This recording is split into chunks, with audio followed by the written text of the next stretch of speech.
Aí, estamos ao vivo, mais uma live. Que legal, gente. Aguardando a entrada das pessoas para dar início a mais uma live que falaremos do junho do orgulho autista. A gente teve já algumas lives, né? Sempre trazendo pessoas ativas na causa TEA, mães, coletivos, autistas, enfim, para a gente bater um papo, conhecer essas pessoas, conhecer essas histórias, que é sempre muito bom, muito rico. A gente está trazendo pessoas sensacionais, que, meu, é do coração. E os papos estão sendo muito enriquecedores. Quem está vendo está sempre elogiando e a gente fica feliz, porque é o que a gente espera, né? Essa troca de informação, essa proximidade. Hoje a gente vai falar com a Camila, que ela é mãe, ela é autista, tem uma história incrível de luta, que a gente vai aprender muito e se identificar, inclusive. E também tem a Mona, que faz parte do coletivo MAD, lá de Diadema, que também tem uma história de luta, é mãe, atípica. Enfim, não vou dar spoiler, não. Eu já vou chamá-la, vou chamar o coletivo MAD e a Camila. Vamos lá. Deixa eu ver, deixa eu ver aqui. Acho que foi, hein? Chamei a Camila, chamei. Opa, Oi, entrou? eu só virar aqui a câmera, E aí, virou, Camila? foi. Boa noite, tudo Boa bem? noite. Como que você tá? Tô bem, tô E bem. o, e o pé? A gente vai falar um É, pouquinho foi desse pé aí, mas e aí? engraçado. Eu vou Meu, comentar depois com vocês do pé, porque foi o autismo que me pregou essa peça. Eu tô quase hum, 2 meses com o pé quebrado sem saber. meu Deus. Não, mas guarda aí, guarda Pois é, aí, guarda aí, vamos deixar o vou pessoal guardar. curioso. É, eu acompanhei, eu vi um pouquinho dos seus relatos aí, né? Uhum, Você vem comentando, enfim, dessa questão aí, mas o pessoal vai ficar sim, curioso. Mas estimo sim. melhoras, tá? Se cuida aí. Obrigada. Deixa eu ver se eu conseguir chamar aqui a Mona. Mona, você tá por aí? Aqui pra mim só mostra a Camila. Mas eu fiz uma live que só mostrava eu e a Camila, mas tinha tá, eu e a Paula e a Patrícia tava junto. Sim, Mas eu não conseguia vê-la.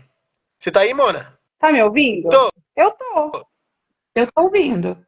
Ah, aqui, ó. Eu não tô te eu vendo. tô. E eu É, eu não tô vendo, também não mas tô estou vendo ouvindo. vocês. Você não tá vendo a gente? Não. Então eu vou fazer igual a Rê fez na outra live. Eu vou chamar vocês de novo. Tá. Tá Porque bom. ela chamou 2 vezes e deu certo. Peraí, vamos lá. Então tá. Vamos lá. Eu só não sei remover. Uai, deixa eu ver.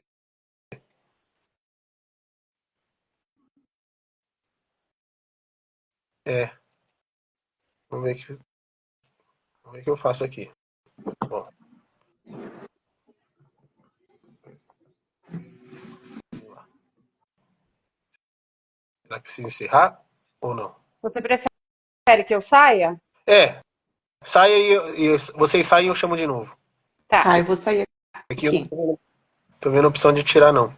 Tá, Fiquem aí, gente. calma aí. Ver se eu consigo sair.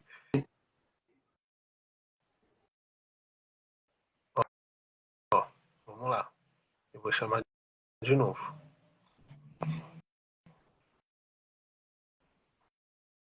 Camila.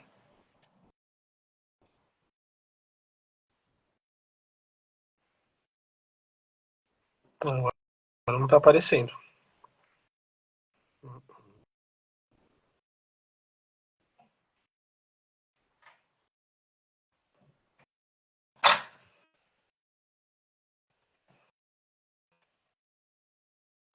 Ela saiu e eu não estou conseguindo chamar de novo. Vou pedir ajuda da produção, gente. Vê aqui. Vai lá. Vamos lá. Vou procurar aqui, né? Mad.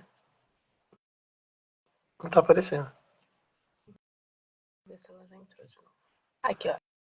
Elas estão chamando você. Ah, tá. Aceitar.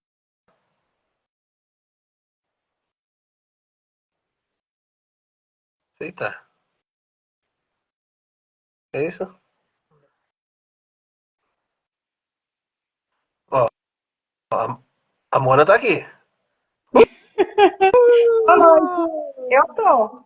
Mas eu não vejo vocês. Não vê? Não. Tá Oxi! uma telinha preta em cima. Mas vocês estão me vendo? Eu tô. Assim, quem tá assistindo tá me vendo? Sim. Sim, tá aparecendo as três. Vamos assim, então. Por que Bora será? lá. Eu tô.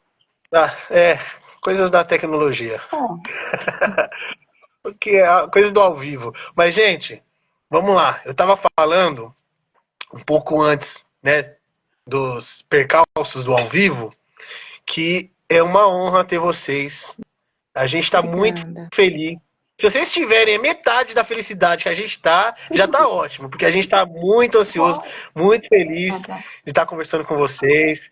Camila, Mona, enfim, toda a história que vocês já têm, que a gente conhece, né? A história do Mad, a história da Camila, como autista, como diagnosticada, né, adulta, que a gente vai falar bastante, né? Que os autistas crescem e a Camila tá aí para falar dela. E é isso, a gente está muito feliz nessa troca, que a gente quer que mais pessoas tenham esse contato com essa história, né, que a gente vai narrar hoje, essa história de luta, que não é fácil não, mas a gente é persistente e resistente. Verdade. Gente, eu vou começar a que vocês se apresentem, né? Eu quero que vocês se apresentem, a gente dá o start nesse bate-papo. Você quer começar, Mona? Deixa o carro do ovo passar. Tá atrapalhando? Eu não estava ouvindo, mas agora Coisas eu vi que é do 30 ao por quanto? vivo. Ai, que legal. Pode começar, Camila. Começa aí. Tá bom, gente, boa noite. Meu nome é Camila, eu tenho 37 anos e eu sou autista e mãe atípica. Eu tenho 3 filhos autistas e eu fui diagnosticada tardiamente com 35 anos. É uma Olha luta, isso. mas a gente tá. E para você, como foi esse diagnóstico depois de 35 anos? Porque assim, eu costumo dizer que assim, foi pro papel algo que você já sentia, já sabia, né? Mas que não deixa de ser um autoconhecimento e ser libertador. Mas como para você foi assim, esse impacto, enfim? Então, quando eu tive o diagnóstico, eu tinha acabado de receber o diagnóstico do meu filho, que na época tinha 6 anos. E eu já tinha ideia, né, que eu era neurodivergente, só não tinha um nome ainda exato, né? Eu ficava em dúvida se era o autismo ou o TDAH, e eu sou autista e TDAH, né? E então, como eu recebi o diagnóstico dele, além de ter sido libertador em vários aspectos para mim, né? Foi resposta de muita coisa, foi bom porque ele não estava sozinho. Então a gente estava ali junto, né? E, e eu acabei, que eu já estudava sobre, eu acabei estudando muito mais, a gente estuda aí todo dia, a gente está aprendendo e passando informações, né? Então eu tive muita resposta de muita coisa. É óbvio que a gente se expor não é fácil, a gente vai ser hipócrita falar que a gente não perde a credibilidade, perde sim. As pessoas, elas não sentem mais aquela confiança. Quando você fala que você é autista e sendo adulto, ou as pessoas não acreditam, ou quando acreditam, tiram totalmente a sua credibilidade. Porque, e eu não tô dizendo isso em 100%, mas uns 80% sim. Em escolas, em hospitais. Então não é fácil. Falar que é fácil não é. Mas no meu caso, particularmente no meu caso, por eu ter as crianças também, então a gente acaba se sentindo aceito entre a gente, né? Então foi bom. Legal, interessante você falar isso. Eu até vou fazer um parêntese aqui. Eu trabalhei muito tempo na saúde mental, né? Então, assim, o que você fala é muito interessante, porque eu era T e acompanhava várias questões, né? Desde de esquizofrenia, entre outros, né? Bipolar e tal. E era engraçado que quando eu acompanhava os usuários dos serviços, por uma demanda de saúde, o que vinha era a questão da saúde mental. Era muito engraçado. Falava, não, mas ele tá aqui porque ele machucou o pé. Uhum. Ah, tá, mas ele é o do CAPES, né? Era muito engraçado isso, assim, né? Engraçado que eu digo assim, para não dizer capacitista, né? Era o rótulo, é, como se ele não pudesse ter outras questões, né, de demandas de saúde social, só teria aquilo, né? Mas é isso. Interessante você falar isso. Que mostra como a nossa sociedade ainda é capacitista. Sim. Mas e aí? E pegando o gancho do pé aí, conta pra gente essa história do pé, que eu andei acompanhando nas redes sociais. Pra quem não sabe, a Camila, ela usa muito as redes sociais como influenciadora, ela leva muito conteúdo, é muito legal. Ela já tem, né, acho que 100 mil seguidores aí, e a gente acompanha, que é muito bom, cheio de conteúdos. E, enfim, diariamente ela traz coisas novas pra gente. Eu sou super fã. Mas fala aí o que Obrigada. aconteceu com o pé aí. Eu, no final de abril, eu caí nessa minha correria. Quem tá, né, me seguindo sabe que eu tenho uma correria com as crianças, porque eu tenho 3 filhos, eu levo pra escola, às vezes eu busco um, aí o outro que vai sozinho, pelo menos eu acompanho até o ponto, é aquela correria. Aí tem os esportes, mistura tudo, médico. E numa correria dessa eu escorreguei. Eu tava com o Daniel, de 8 anos, e o Danilo, de 4. Os dois também. O Daniel é autista e tem TDAH, e o Danilo é autista e tem TOD. É super tranquilo sair com eles. Sim, super. Só que não. Aí Oh, meu Deus. eu escorreguei, levei aquele escorregão básico e virei o pé. Torci, assim. Aí o Daniel até assustou, mãe, deixa eu ver. Aí eu olhei e falei, bati a mão, não tá sangrando, bora lá. Tava perto de casa. Levantei e continuei o caminho. Mas inchou. Aí cheguei, postei, comentei com o pessoal.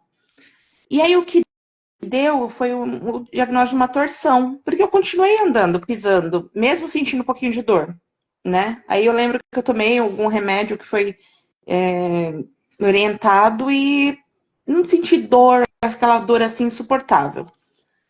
Foi indo. E a minha vida é muito corrida. É muito corrida. Eu tenho uma rotina muito corrida durante a semana com as crianças. E aí eu comecei a usar um tênis mais baixo para não ficar em cima do tornozelo. E aquele ossinho do tornozelo que fica saltadinho, aquilo virou uma bola. E aquele inchaço ficou. Só que eu tava sentindo desconforto. Eu chegava em casa, eu tava cansado, o pé tava doendo, eu tomava aquele banho, eu colocava o pezinho um pouquinho pra cima e beleza, bora lá. Mas não foi uma dor assim de, eu preciso tomar remédio, eu não aguento pisar. Era um desconforto. Inchado. Às vezes inchava mais, às vezes inchava menos, mas estava ali. E eu tentando ignorar a situação, porque eu não tinha tempo mesmo. Aí, segunda-feira, eu fui convidada para ir para um jantar e eu coloquei uma botinha com um saltinho, desse tamanho. Quando eu cheguei lá, eu comecei a sentir um pouquinho de dor. Mas falei, eu não tô usando esse sapato e machucou por causa do lugar que tá machucado no tornozelo. E aí comecei a sentir dor mais forte, eu vim embora, vim de Uber. E aí nessa noite mesmo eu já comecei a sentir dores como se fosse choque, sabe? Eletricidade. E aí terça-feira e quarta-feira eu não tava conseguindo pisar direito. Continuei na minha correria, só que eu pedi Uber para levar as crianças cedo, por causa da dor. E normalmente eu vou de ônibus, pego 2, 3 ônibus de manhã. Até o fim do dia eu pego uns 8 ônibus. E aí terça e quarta-feira eu fui de Uber, porque eu tava doendo bastante. A Eduarda joga vôlei, minha filha mais velha. E ela chegou com o dedo machucado. Falou, mãe, olha, deu mau jeito, bati lá e eu acho que o tendão, alguma coisa machucou. Só que ficou roxo. Falei, bora lá no ortopedista para ver o que é isso. Aí, porque a Maria Eduarda tinha que ir no ortopedista. E aí, porque 2 dias eu não tava conseguindo pisar mesmo, tava doendo, eu fui no ortopedista, fui no médico de novo pra ver. E aí a gente ficou lá no chá de cadeira durante praticamente umas 5 horas lá dentro. Quando eu consegui fazer o raio-x, o técnico viu a situação, eu expliquei de quando era, ele falou, como é que você tá quase 2 meses com esse pé quebrado? Falei, quebrou? Ele, tá aqui, você vai passar com o médico, ele vai te explicar melhor. Mas tá fraturado, você fraturou o tornozelo e a tíbia. Eu, eita. Aí ele, Puxa vida. você não sentiu dor Que não? Eu falei, perigo. senti, tava inchado, mas deu pra viver. Aí ele olhou o cordão, você é autista? E sou ele. Você não sente dor? Eu falei, eu sinto. Mas não é uma coisa assim. Só que depende. Ou eu sinto muita dor se você puxar um fiozinho de cabelo meu, aquela coisinha agudinha, é uma dor que eu não consigo controlar. Dá até raiva. Mas existem alguns tipos de dores que eu realmente tenho uma resistência maior. Falei, tava dolorido. Falar que não tava dolorido, tava dolorido. Aí ele falou, não, minha filha, mas não era pra estar dolorido, era pra você não conseguir pôr o pé no chão. Aí eu voltei com o Olha só. médico. Aí quando eu cheguei na sala do médico, ele explicou. Ele falou, olha, como já tem um tempo, pode ser que tá fechando, só que tá fechando o lugar errado. Mas tem 2 lesões, sim. Vou ter que imobilizar, você vai voltar com o especialista em pé, perna, porque ele vai avaliar uma possível cirurgia. E aí eu Puxa expliquei vida. para ele, aí ele falou, nossa, é realmente é um perigo, né, não sentir. Falei, eu tava tocando o barco, tocando a vida. Se não fosse Olha o só. jantar que eu fui, se não fosse o saltinho, eu não ia saber nunca desse pé quebrar. Ia continuar, Meu não sei o Deus. que ia acontecer. Ele falou que corre o risco de trombose em caso assim, quando tem Sim, essa lesão e o inchaço. Aí ele me deu remédio até para trombose por causa do inchaço. Que ele falou, ó, provavelmente você vai ter que passar com vascular, vai ver. E aí tá uma bola mesmo em volta do tornozelo. E aí a Eduarda passou comigo, imobilizou a mão, teve uma torção, né? Lesionou um pouquinho aqui. E aí ele perguntou: ela já quebrou o punho, o pulso? Eu, não. Ele falou que tem uma cicatriz óssea. Eu falei, vixe, outra. A gente já não fez quebrou e não ideia, mas cuidou. ela tem uma cicatriz óssea, Caramba. quebrou também. A gente não tem nem Meu. ideia. Ela tem 14 anos. Então, a gente brinca, mas eu tava conversando com alguns amigos meus, autistas adultos da rede, e a gente falando o quanto que isso é perigoso. Sim. Porque às vezes a gente tem uma resistência maior, a gente também não consegue entender direito como é a dor, a gente não consegue expressar direito. Então, quando você não vive aquela dor, você sente, mas talvez você tenha uma resistência maior com aquilo e ela acaba não aparecendo da mesma forma que aparece com uma pessoa típica, sabe? Então, como eu tenho demandas que eu sei que eu não posso abrir mão, por exemplo, hoje ninguém foi para a escola. Só a Duda que tá de atestado. O Daniel não tá de atestado, o Danilo não tá de atestado. Como eu levo o Daniel e busco, e como eu tenho que ajeitar e eu não tenho suporte para ter essa demanda, então hoje eles não foram. Semana que vem eu vou ter que dar um jeito para conseguir, porque eu não tô podendo pôr o pé no chão. Então eu vou ter que alugar muleta, né? Eu até estava pesquisando hoje lugar para alugar muleta e dar um jeito de como vai ser essa demanda, porque semana que vem é semana de provas. Então, Olha, o Daniel tem prova. A Duda tá de atestado, a gente consegue ajeitar, mas ele não. Então, aquela situação assim, eu não posso ficar doente, né? Eu tenho que tomar um cuidado. Então, talvez isso também tenha pesado um pouco e eu não absorvi essa dor, que talvez porque eles ficaram assustados porque seria uma dor muito grande de não ser suportável. E eu suportei o incômodo, o desconforto, né? E quando eu fui ver, meu pé estava arrebentado. Então, olha só.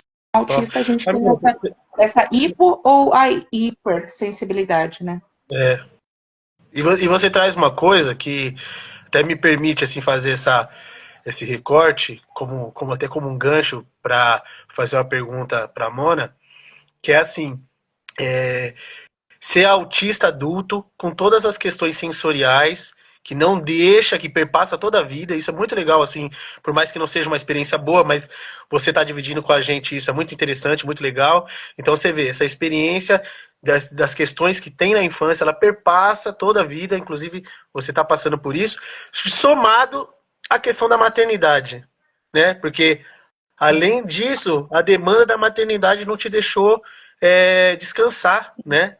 O autismo não te deixou sentir a dor e a maternidade não te deixou descansar. Olha que carga, né? E aí eu pego o gancho, né, para perguntar para Madi, para esse coletivo que eu gosto tanto, parceiro, enfim, que eles surgem justamente disso.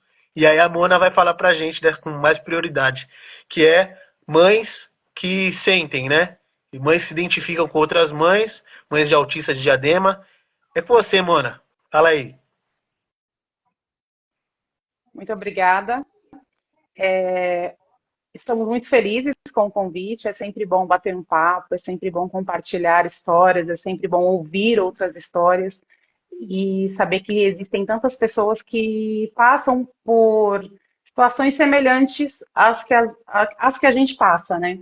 Então, eu me chamo Mona Lisa, né? Eu tenho 40 anos, eu tenho 2 filhos, o Felipe e o Pedro. O Felipe tem 10 anos, ele é autista como comorbidade, tem o TDAH, e o Pedro tem 3 anos. Então, assim, o Madi, ele nasceu justamente na luta, porque eu brinco muito que ser mãe, mãe descansa, quando está descansando, enquanto descansa carrega pedra. E eu imagino como é difícil todos os percalços da atipicidade na vida da mulher que é mãe de autistas.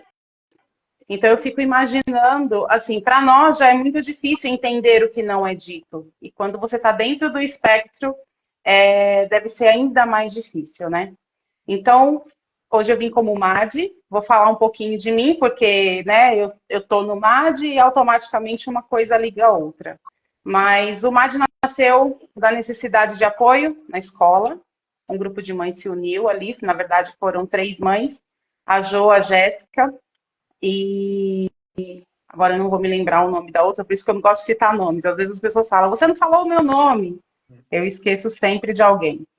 E é isso, a união. O MAD ele é essencialmente um grupo de informação e acolhimento, porque é o que a gente percebe que mais carece na comunidade.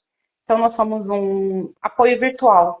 Pretendemos sair, né, vamos dizer assim, desse apenas apoio virtual, apesar que a gente faz alguns encontros onde a gente pode ver pessoalmente as pessoas das quais a gente estende a mão virtualmente, mas é isso.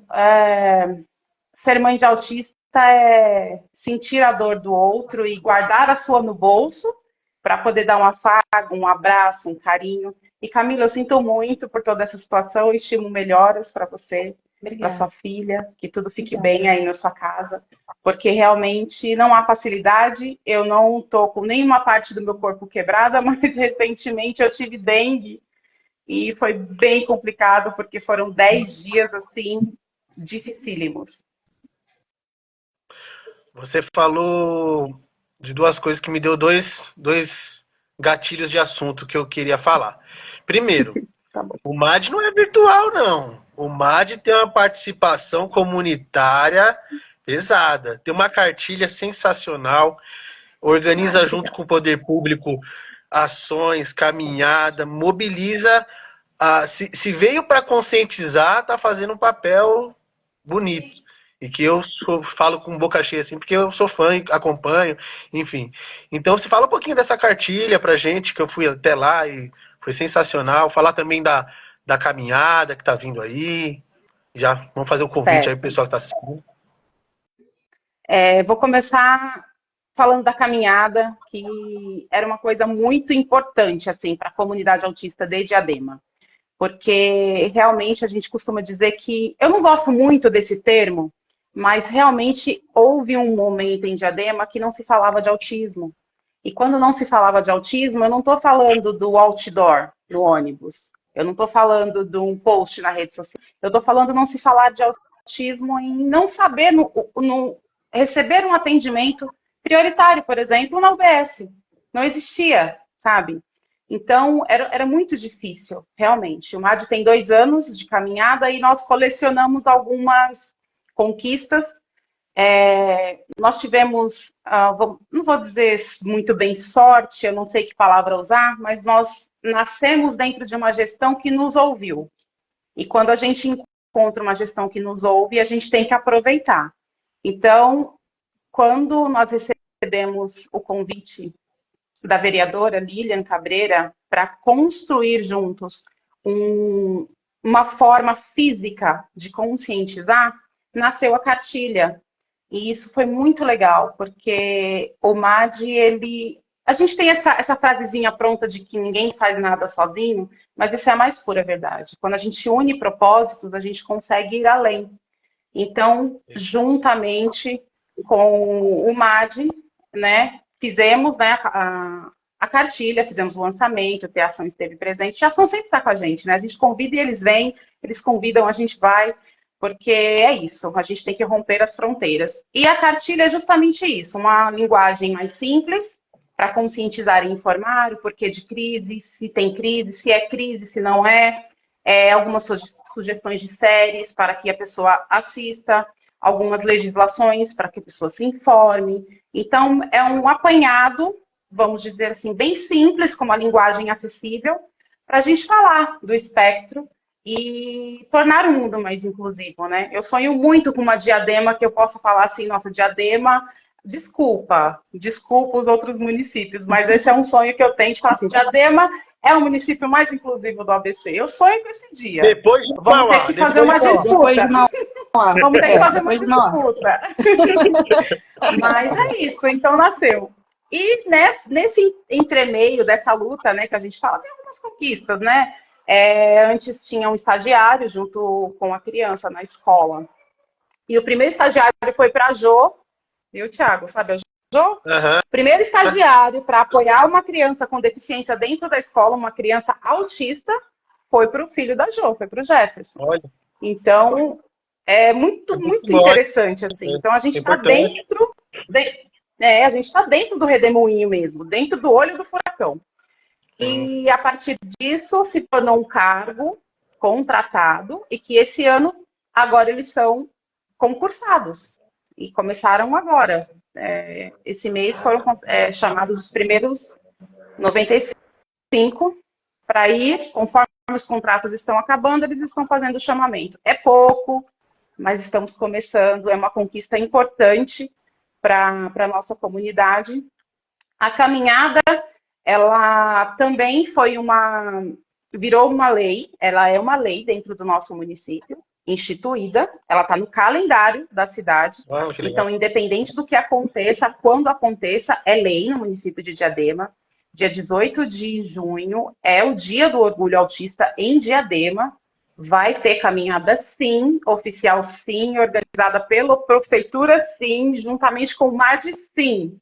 Então, dia 23 de junho, nós vamos fazer a nossa caminhada. Vai ser no Parque dos Jesuítas, na região central do município. Vão ter muitas atividades, muitas mesmo. A gente vai ter personagem vivo, oficinas de artes, inclusive. Vai ter atendimento dos serviços públicos, vai ter emissão de cipiteia, vai ter teação, vai ter torcida inclusiva. Vai ter muita coisa. Então, estão todos convidados. Vai ser um evento incrível e é a nossa segunda. A primeira foi no ano passado.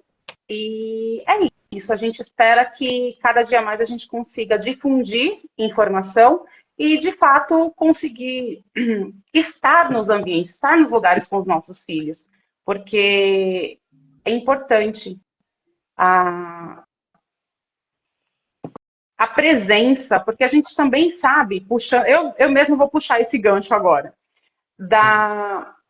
o quanto a família atípica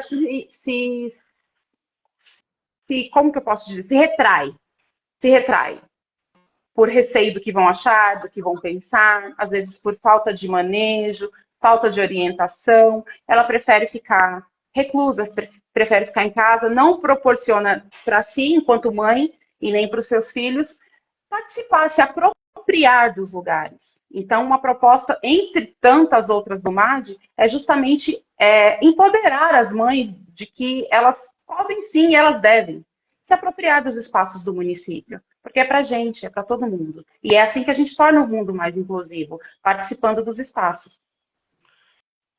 Que legal, mano. Legal mesmo. A gente vai estar com certeza.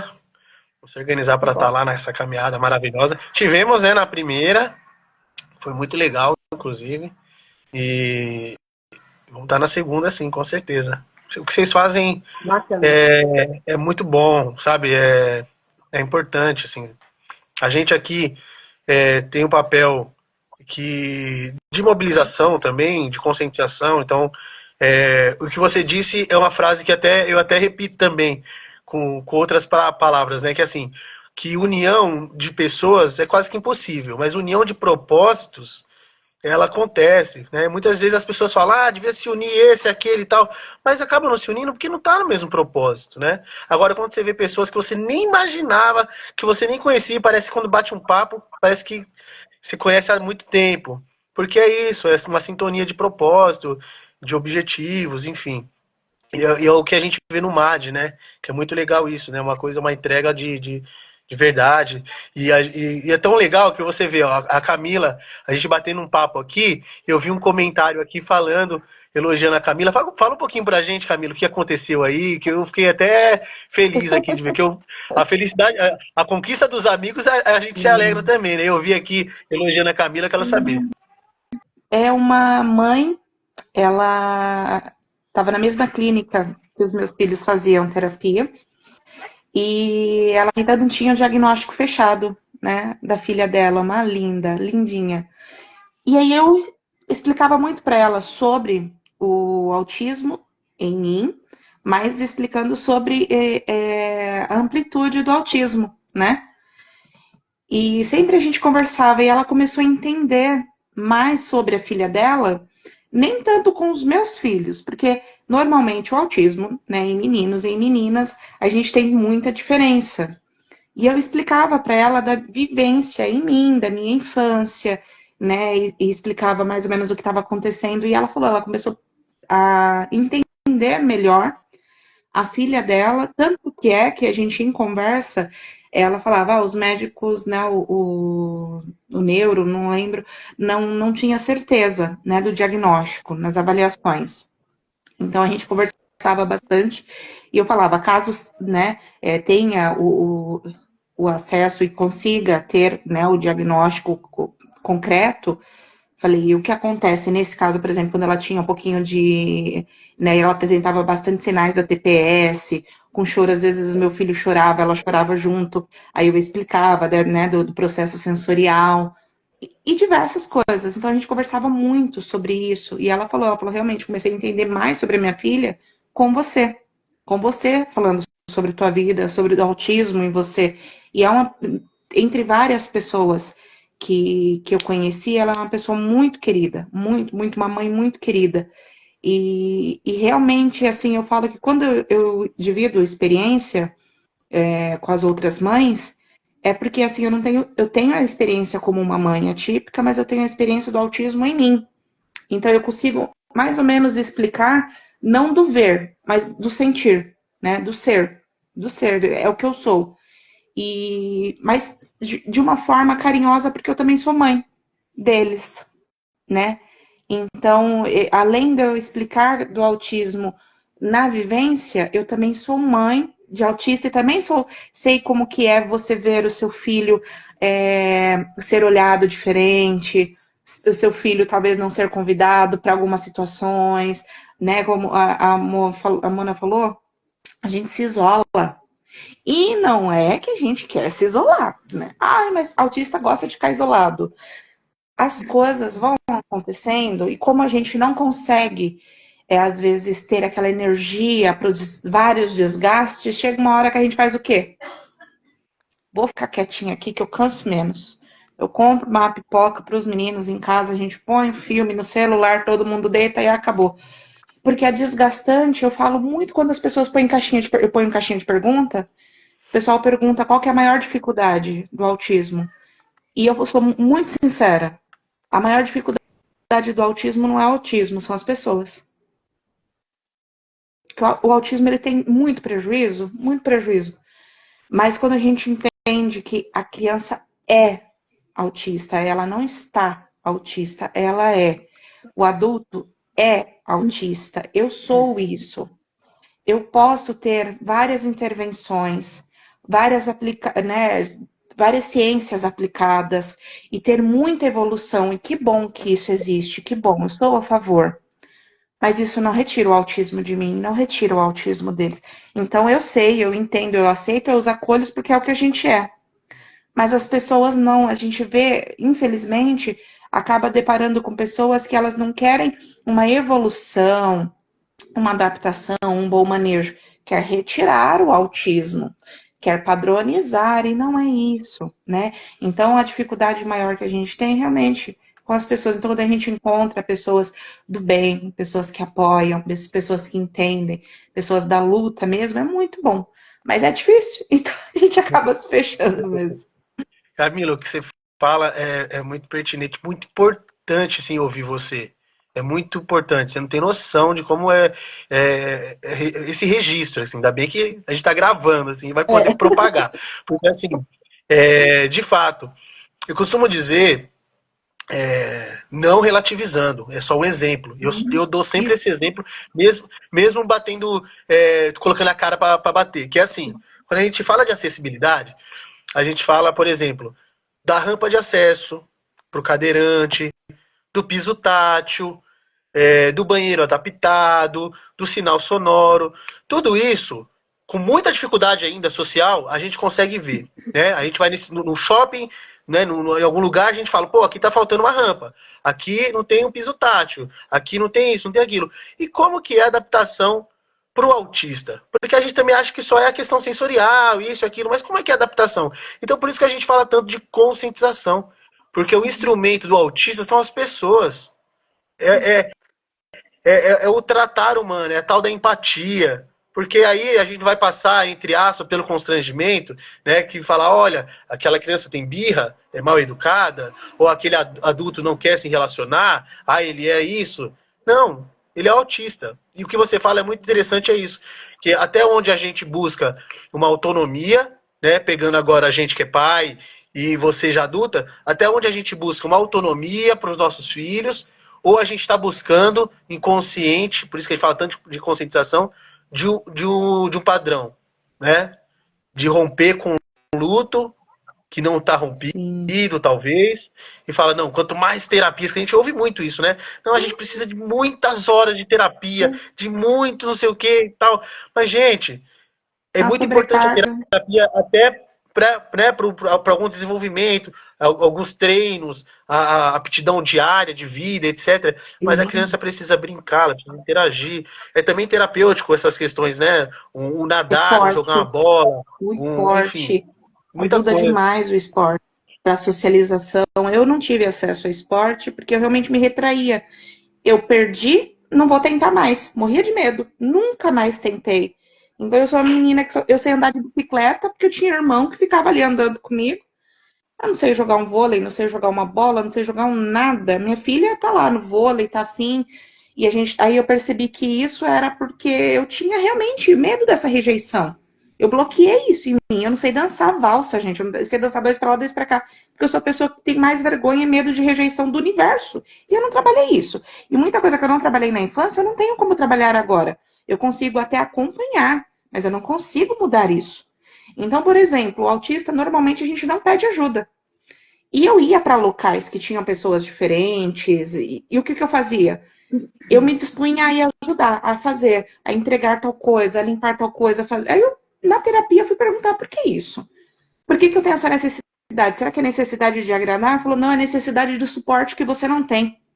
Então você previsibiliza em volta e está fazendo porque você tem essa necessidade de suporte e você não consegue pedir, porque se você pedir, te dá a impressão de que você está sendo sobrecarga para alguém.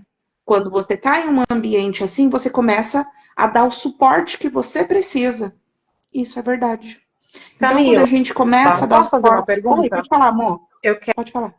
eu vou te interromper, desculpa. Não, É que pode senão eu ficar vou à esquecer. vontade. Não tem problema. Ó, o TDAH. Como, como autista adulta, é capaz. Qual é a linha tênue? Há uma linha tênue entre é, eu vou oferecer ajuda ou questionar se você precisa de ajuda e a minha expectativa enquanto a quem você é e como você deve agir.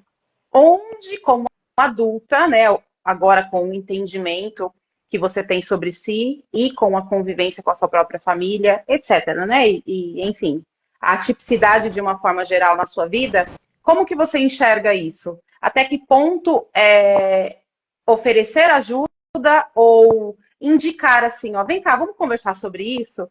E qual é a diferença entre eu percebo da sua dificuldade, quero te ajudar, e você não quer ajuda, que tá tudo bem assim? Como detectar? É importante falar? Como que a gente conversa? Eu, eu não sei no total, mas a maioria dos autistas adultos que eu conheço, a gente acabou criando uma parte muito prática.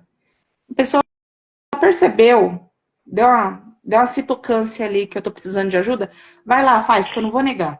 Não vou negar que você quer me ajudar. Bora, bora, Muito bora. bom. Ainda mais se a pessoa chegar e falar, vamos fazer? Ó, o que você quer fazer? Aí eu falo, eu faço essa parte. Aí a pessoa fala, então eu vou fazer essa parte? Ô, beleza, sabe? Tranquilo. Porém, quando a pessoa olha e fala, ai, você não tá conseguindo, né? Deixa que eu faço. Não faz. Então, por isso Por que eu quê? perguntei, porque tem a questão do capacitismo. Eu tô te olhando de um olhar de que não vai fazer, Então, isso, sabe? acontece muito isso em transporte público, por exemplo. Eu não preciso toda vez chegar e falar, eu tenho que ir de casa até o centro de Mauá, que é rápido, e eu tenho a necessidade de sentar? Não, nem sempre. Às vezes me oferecem um lugar. E eu vou analisar se é uma senhora me oferecendo lugar para sentar, né? Não, imagina, eu já vou descer. Mas em outros locais, sim, existem, né, necessidades. Ou então, se eu estou com o Danilo, que é o de 4 anos, que ele, né, fica com a hiperatividade ali. Então, não tem problema aceitar, a pessoa oferecer e eu aceitar. Acontece muito, de alguns casos, as pessoas terem essa situação de falar, tá me oferecendo ajuda pensando que eu não sou capaz, mas é a forma, né? Tudo é a forma de você chegar, de você falar, ou de você ser bem aberto. Ó, desculpa, eu não sei como agir, me ajuda, mas eu posso te ajudar em alguma coisa, tudo bem, porque eu quero te ajudar, mas se você quiser fazer também, tranquilo. Tem pessoas que têm. Eu sou muito tranquila com isso. Se a pessoa tá ali do meu lado e, ó, o que você quer fazer? Eu faço isso, beleza? Delegamos as funções, para mim tá ótimo. Só que como eu tenho aquela. Eu falo que é a maldição. Não tem cara de autista. Nunca tive cara de autista. Eu tinha cara de brava, cara de chata, a emburrada, a chorona. Ai, que menina insuportável. Eu não vou sair com a Camila que ela vai chorar a vida inteira, mas não, né? Então eu não tinha suporte. Nenhum. Meu suporte era, né, o suporte normal de criança ali, mas, não quer comer, deixa quieto, né? Vai morrer de fome? Não, uma hora vai comer. Ou então, para estudar. Ela não pega o livro para estudar e tá tudo bem. Tudo bem que eu não estudava e tirava boas notas porque eu assistia e gravava, ok. Mas eu não tinha suporte e não pedia suporte porque eu tinha vergonha de pedir suporte. E eu acabei entendendo que eu era um peso se eu fosse pedir o suporte. Entendeu? Então, sim, quando é um autista adulto, não tem problema. Fala, olha, desculpa, né? Mas posso te ajudar? Ou então você quer ajuda? Vamos fazer. De que jeito você acha melhor fazer? Não deu nem 30 segundos essa frase. Qual é o melhor jeito? E tranquilo, né? Porque é diferente você chegar e falar, olha, eu vou fazer por você porque você não vai conseguir, tá? Eu acho que eu chego na escola do Daniel, às vezes eu vou fazer algum comentário na reunião com diretores e não sei o que, eles ficam assim olhando pra mim. Tá bom. Eles sabem que eu sou autista, então eu tenho tá bom. A minha vontade de pegar tá bom, né? Mas a gente já vira barraqueira já de ser mãe atípica, a gente já é barraqueira. Então é só aquele tato mesmo. Joga limpo, pergunta. Quer ajuda? Bora lá? O que você quer fazer? O que eu faço? Me ajuda aí. Acabou. É interessante Bacana. isso, cara, e a pergunta da Mona, e você trouxe algo que é bem. Acho que todo mundo, né, diz isso, a gente já ouviu várias vezes, eu já passei por situações muito ruins com relação à vaga preferencial e etc e tal, do lance cara de autista, né? As deficiências ocultas, elas ainda tem o seu lugar, né? Por isso que eu falo sempre de equidade. É o que eu falei de colocar a cara para bater, de ser polêmico, eu peguei isso para mim também. Que Uhum. todo mundo fala, tem que falar de todas as deficiências. Lógico que tem que falar, mas tem que falar também de uma forma equitária. O autismo e as deficiências ocultas, elas ainda têm esse lugar, né? A gente ouve a frase assim ainda. Olha, na minha casa, por exemplo, tem um autista na casa. Aí fala, não, na minha casa todo mundo é autista. Não, não é todo mundo autista. Não é todo mundo autista. Você pode estar empático com o autismo, mas não é Uhum. todo mundo autista. Você não fala isso. Na minha casa todo mundo é paraplégico, se tem um paraplégico. Na Todo minha mundo é casa todo surdo. É mundo verdade. é surdo porque tem um surdo, ou é cego porque tem um cego. Então por que Todo romantiza e mundo fala, tem um na minha pouquinho de casa todo mundo é surdo. autista? Não existe isso. A gente tem que ter empatia, mas de outra forma, né? Sim. Quando as pessoas falam isso, eu lembro daquele. Eu tenho coisas que eu guardo só pra mim, que agora eu vou usar, vou usar live. Que é assim, eu lembro da experiência do Gugu, que o Gugu falava assim, ó, vou ser um dia mendigo, pra ver como o mendigo, como a pessoa em situação de Sim. rua vive. Não dá, não dá. A pessoa tem uma história que levou ela pra rua, de sofrimento, de violações. Então você passar um dia ali sabendo que você vai ter pra onde voltar, não dá. Então por isso que eu não gosto desses, vamos fazer uma vivência de como é se enxergar? Vamos fazer uma vivência de como é ser neurodivergente? Vamos fazer uma vivência? Não, não dá. Não dá. Legal sua tentativa de ser empático, mas dá para ser de outra forma, sendo suporte para quem é de fato. Né? Sim. Isso que eu acho bacana. Mas enfim, a Mona falou da questão do MAD surgiu da educação, né? Com a necessidade da educação, enfim, desse suporte que a educação tem essa necessidade. Como que é para vocês que é mãe, nesse sentido do suporte da educação, e como depois, Camila, assim que a Mona finalizar, você já pode chegar junto, que é como foi para você, né? A escola e agora como mãe, né? Nessa relação de mãe e como foi para a aluna. Mas fala aí, Mona, um pouquinho dessa trajetória de ativismo na educação. Você falou um pouquinho de ser polêmico, né? Eu sou uma pessoa que, às vezes, em alguns assuntos, eu tento me abster, sabe? Mas a pergunta foi muito direta, então eu vou ter que falar algumas coisas para deixar bem, meu Deus do céu, para deixar bem construído assim o que eu penso a respeito do suporte na escola, né? Porque, infelizmente, nós vemos que há uma negligência muito grande quando se trata de suporte na escola. Porque o autista nível de suporte 1, ele é o fim da fila. Se sobrar um agente, a gente dá suporte para esse aqui, o número 1 aqui, o número 1 que eles falam, né? O número de suporte, falo, não é número, é nível 1 de suporte. Então, ele vai sempre ficando para o fim da fila. Só que a gente também entende que há indivíduos que são nível 1 de suporte e eles não precisam necessariamente de suporte pedagógico ou não necessitam necessariamente de suporte na hora de se alimentar, na hora de, né, o autocuidado, a higiene bucal, ir no banheiro, etc. E aí é o que torna o autismo muito difícil de se atender, porque é por indivíduo. Nível 1 de suporte já está dizendo, é um nível de suporte, não é 0 suporte. Ali precisa de um suporte, ainda que seja para iniciar um contato de socialização, é necessário esse suporte.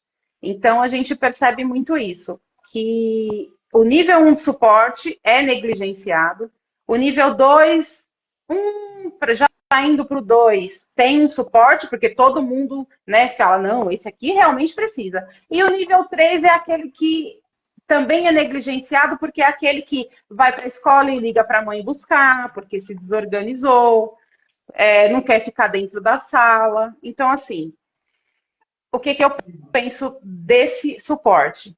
Todos têm que ter direito. Como que essa logística é feita? Aí tem que se pensar, porque a política pública ela é pensada de cima para baixo. Ela é pensada em eu vou colocar a criança na escola, acabou. Como? De que maneira vai ser feita essa inclusão? O suporte vai ser o tempo todo? É suporte pedagógico? É o suporte somente do lado de fora? Pega-se uma regra e aplica-se para todas as crianças. E não pode ser dessa maneira. Então, às vezes, a gente até conversa com a mãe, ó, mãe, vamos conscientizar, porque a mãe quer a todo custo o suporte da escola. E às vezes a criança não precisa do suporte. Ah, meu filho precisa de ajuda para socializar. Na verdade, ele tem uma negligência lá na saúde, que poderia ser trabalhado também na saúde, mas não é trabalhado e a escola recebe o tempo todo aquela pancada. É na escola que tem que resolver. Por quê? É na escola que a gente está todo dia. É na escola que tem, por lei, que estar. Então, eles estão lá. Então, precisa de suporte? Sim. E tem que ser analisado cada caso. Talvez uns durante a adaptação, talvez outros o tempo todo, talvez outros dentro da sala também. Talvez isso tem que ser analisado caso a caso. E é muito deficiente essa análise. Então, como mãe, eu enxergo que falta bastante especialização. E baseada em evidência científica, né? Vamos combinar que tem muita pseudociência aí invadindo o autismo, e Verdade. inclusive vindo para o lado de cá, né? Vindo para a SUS, e é um pouquinho preocupante. Tem razão. Isso. Eu até, quando ela falou, Mona falou do caso a caso, eu vou falar só essa parte, eu já falo da minha época. O PEI, hoje quando você chega numa escola pública, numa escola que você fala, eu quero PEI, plano de ensino individual, não tem, não faz. E é o professor que tem que fazer. Você cobra. E às vezes você vê, teu filho pode não ter um suporte, não precisa ter o suporte de um AT, mas talvez as atividades precisam ser feitas de uma forma diferente, né? Ou sejam adaptadas. Não existe. Não existe. Sabe? Isso simplesmente não existe. Aí eu volto lá para minha infância. Eu tive hiperlexia, então eu cheguei na escola sabendo ler e escrever, na pré-escola, e aí eu ficava cuidando das plantinhas da professora. Até então eu achei legal, tava da hora. Porque as outras crianças estavam colando bolinhas de crepom, estavam cantando, eu já achava as cantorias bobinhas, eu não gostava de estar ali brincando, achava as crianças muito infantis para mim, para o meu gosto, era todo mundo muito bobinho. Enfim, só que não se falava de autismo naquela época, imagina, eu só era chata mesmo. Então eu ficava quietinha, primeira, segunda série. Na adolescência, eu tinha muitas. Eu amava línguas, então não tinha internet naquela época, então eu estudava inglês em casa com dicionário, eu estudava francês um pouquinho na biblioteca, e o pessoal tava dançando El Chan, escutando Spice Girls, e eu gostava de música clássica e tal. E a escola, ela não se atentava tanto, né?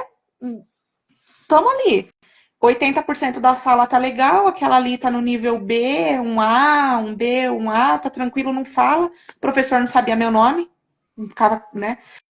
Chegou uma época que eu faltava demais, eu odiava ir pra escola, que eu não suportava estar ali no meio dos adolescentes, faltava pra caramba, chegava, fazia a prova e tirava nota.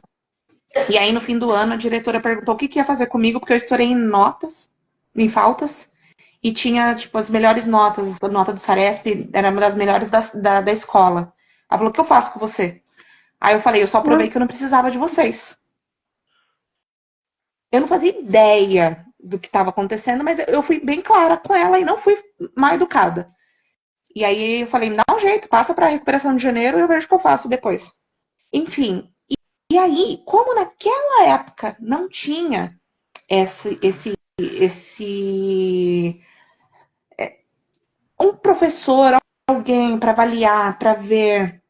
Por exemplo, minha letra é horrível e eu escrevia muito rápido, mas a minha mão não conseguia acompanhar a minha mente da rapidez. Às vezes eu comia a palavra, até hoje. Quando eu vou digitar, eu mando alguma coisa que tu vai ver que tinha as 3, 4 palavras faltando que eu engoli. Por causa da cabeça, muito rápida.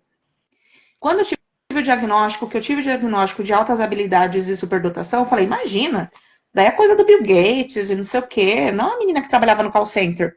Eu falei, nunca. E aí é onde eu fui entender o que estava acontecendo e o porquê. E aí a minha filha também tá na mesma situação e o meu filho também.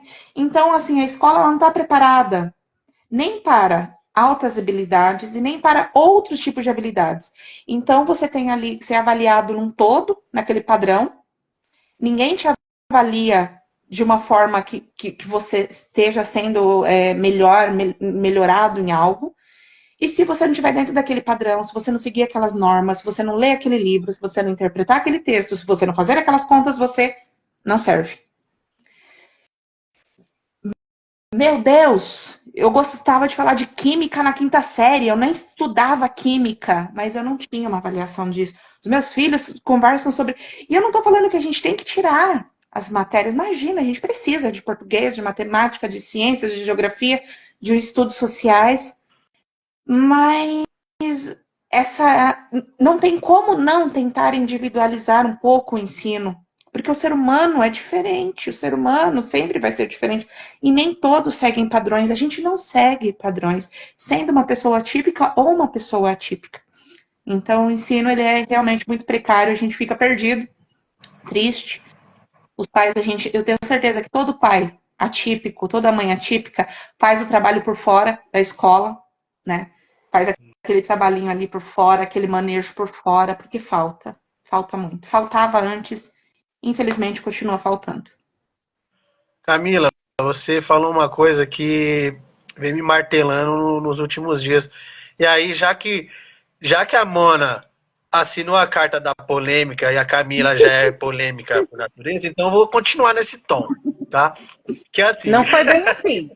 que é assim, Não foi bem uma assim. coisa que tá me martelando. A gente vê muito no noticiário, e não é de hoje, a gente vê há algum tempo, eu não vou nem falar o serviço, se é escola, mas em vários serviços, do manejo do adulto com a criança, principalmente, que é de contenção, né?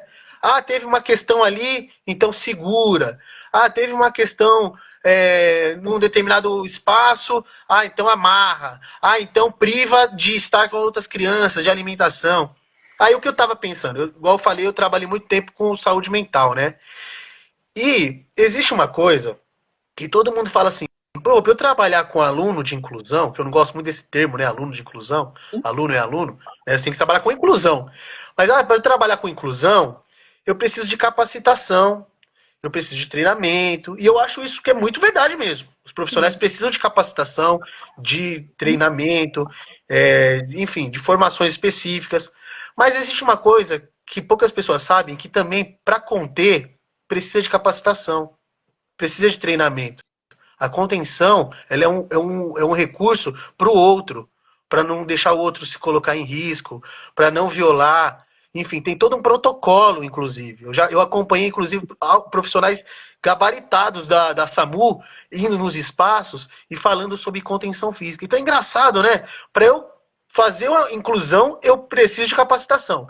Mas para eu fazer uma contenção, eu não preciso de capacitação. Eu vou lá e seguro e amarro. Então, Perfeito. assim, Perfeito. eu trago isso para dizer que eu posso oferecer uma capacitação linda, maravilhosa para duas pessoas, para que está afim de se contagiar, de se contaminar com a inclusão e de ver acontecer o ambiente para todos. E eu posso fazer essa mesma capacitação para quem não está muito afim. Ela vai ser do mesmo jeito. Quem vai aprender? Quem vai sair dali um profissional que vai ser inclusivo? É aquele que pode não saber de nada, mas que está afim de ver acontecer, que sabe que não é certo ter gente excluída. Né? Sabe que não é certo ver criança fora da escola, sabe que não é certo ligar para a mãe que está no maior sufoco com 3 filhos, com o pé quebrado, e aí leva no sufoco de Uber e fala, ó, seu filho teve uma crise, vem buscar. Né? É esse profissional que não se contenta, que vai sair bem dessa qualificação. Mas aquele que já qualquer coisa vai passar o telefone e vai ligar, esse daí pode descer quem for para fazer essa capacitação, que não vai rolar. Então, eu penso muito nisso, sabe? E como é difícil, e como a gente ainda está nesse processo que a gente fala tanto de conscientização, e porque, para mim, tanto abril é importante para a conscientização e como que é importante junho para falar do orgulho, porque quanto menos orgulho a gente tiver, né, tanto o autista quanto as famílias atípicas, de mostrar, como a Mona bem disse, né, de ir para cima, de mostrar mesmo, a gente é pai de autista, eu sou autista, estou no mundo, quero estar, né, e não vai ser ninguém que vai tirar esse direito de mim. Então isso que traduz a nossa razão de existir, né? Gente, o tempo passou muito rápido. Foi. Infelizmente. Pena. Mas eu preciso falar uma coisinha, Não, calma aí, deixa eu falar. eles vão falar muito. Eu que vou falar menos Só agora. complementando. Eu vou passar Só para Mona, para você ir falando aí, tá? E depois a gente encerra. Fique em paz. Tá, não, só complementando um pouquinho, Thiago, o que você falou, porque assim, eu costumo dizer sempre onde eu vou, que a inclusão, ela é atitudinal.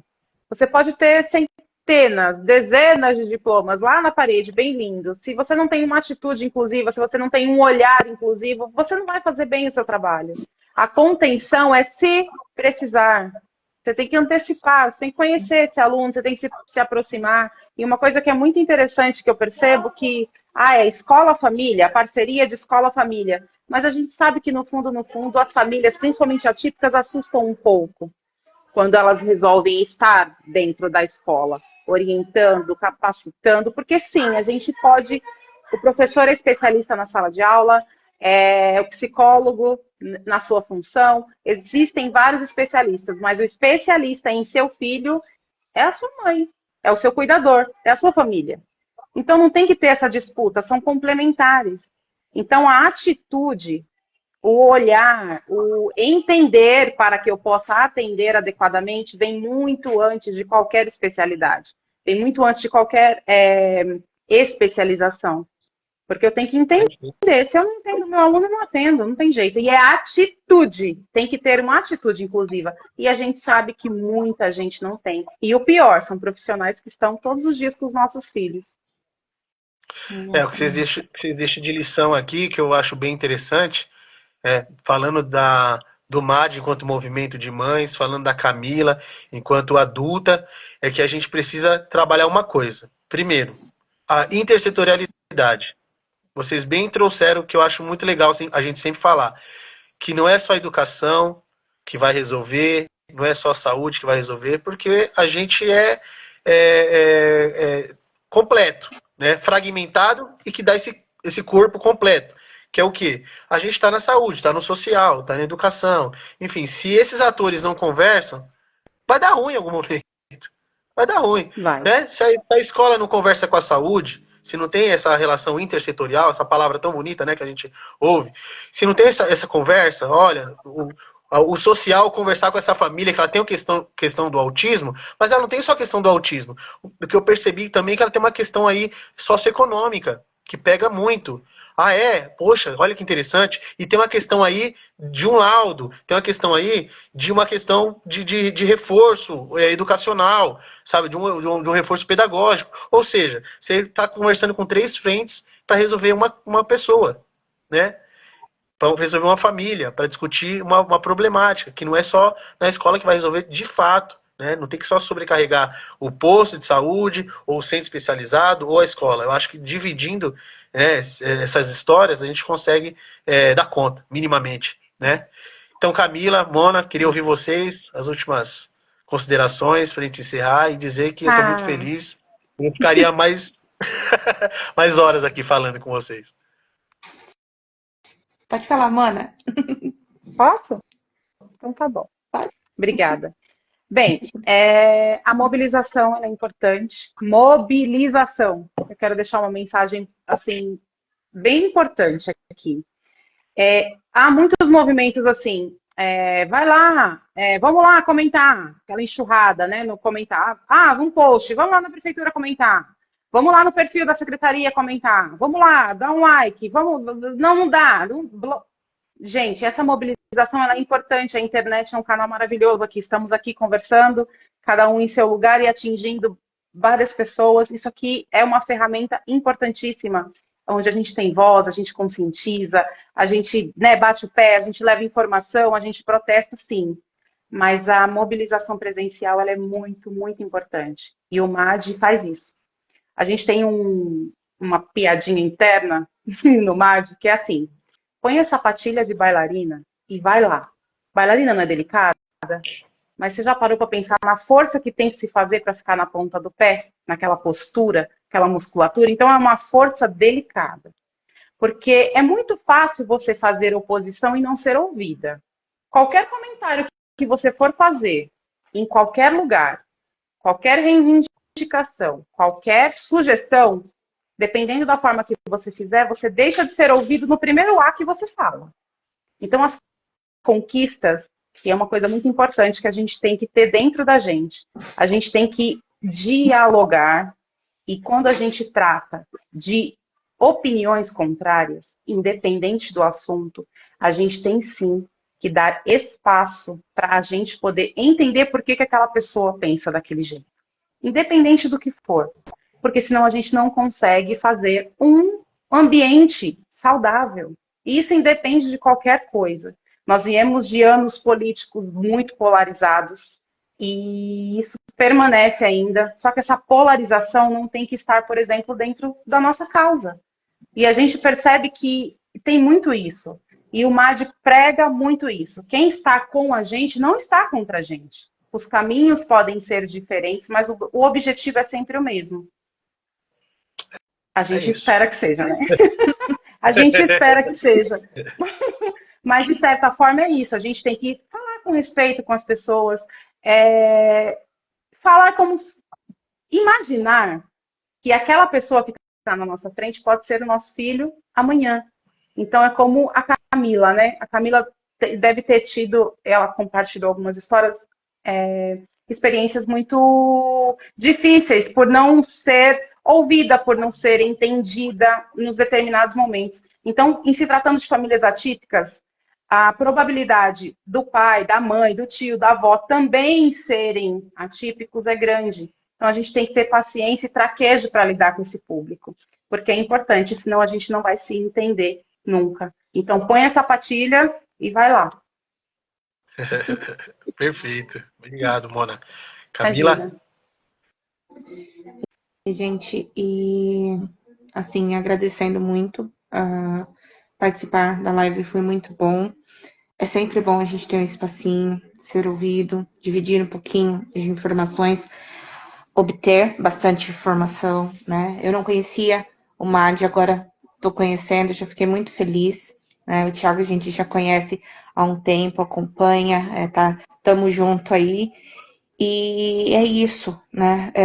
A luta, ela não pode ser a luta de uma pessoa só, de uma família só, de uma situação só dentro. A luta não pode ser só sobre os convênios, as terapias, as escolas. É com a sociedade, né? É no total.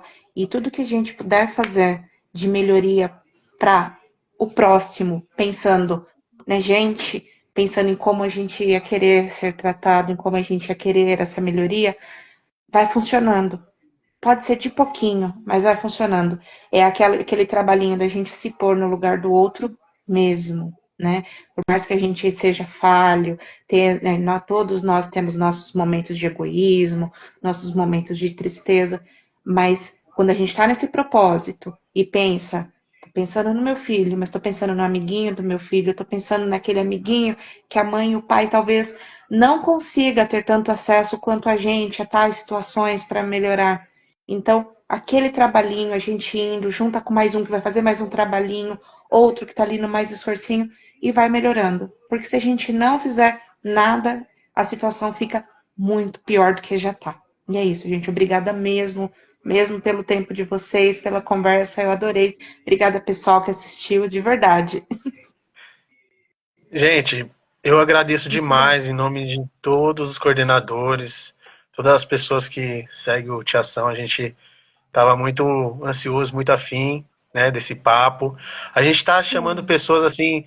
E, infelizmente, a gente não vai conseguir chamar todo mundo que a gente quer, mas pelo menos a gente está chamando eu tenho todo mundo que a sugestões. gente admira. E esse povo que vocês querem aí, eu tenho mais uma fila para sugerir. Vamos fazer todo dia, 3 vezes ao dia. É igual antibiótico, de 8 em 8 horas. Bom, Não, e a gente precisa mesmo conversar, falar, propagar conhecimento, informação, enfim. Gente, obrigado, Mona, Camila, ó, beijão, vocês são Obrigada. demais, sem palavras, e até a próxima. Fique com Deus. E até dia tchau. 23 na caminhada. Ah, e dia 29, campanha de doação de sangue inclusiva em Mauá. Talvez eu acho que seja uma das primeiras aí que a gente viu no Brasil que vai falar da necessidade de incluir, de falar de doação de sangue para neurodiversidade, né? De adaptar o banco de sangue para os autistas doarem. Então, é isso, Muito tamo bom. junto. Fique com Deus. Tchau. Falou. Tchau, tchau. Obrigada. Tchau.